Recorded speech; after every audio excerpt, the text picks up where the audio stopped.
আসসালামু আলাইকুম। আজকে আমি হাঙ্কি পাঙ্কি শব্দটি নিয়ে আলোচনা করব। শুরুতেই বলতে চাই, একজন রাজনৈতিক দলের নেতা এই শব্দটি ইদানিং ব্যবহার করেছেন। আমার দৃষ্টিতে এটি তিনি যথার্থই বলেছেন।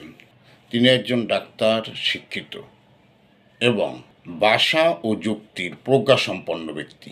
সুতরাং তাকে সমালোচনা করার কোনো কিছু নেই। তিনি যথার্থই বলেছেন।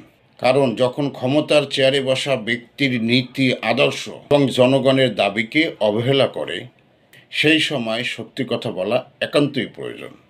এটাই এক স্ট্রং জাস্টিফাইড প্রোটেস্ট। এটি এক সতর্ক বার্তা যা অন্যায়কে প্রকাশ করে। তখন হাঙ্কি পাঙ্কি বলা কোনো অশ্লীলতা নয়, এটি কোনো ব্যঙ্গ নয়, কোনো পার্সোনাল অ্যাটাক নয়। এটি দায়িত্বশীল, ন্যায়সঙ্গত এবং পলিটিক্যাল ইন্টিগ্রিটি এর প্রতি সমর্থন। Power without principle is nothing but hanky panky politics. এটাই দায়িত্বশীল, যুক্তিসঙ্গত এবং ন্যায়বোধপূর্ণ প্রতিবাদ। এটাই মানুষের ক্ষোভের শক্তি এবং ন্যায়বোধপূর্ণ প্রতিবাদ।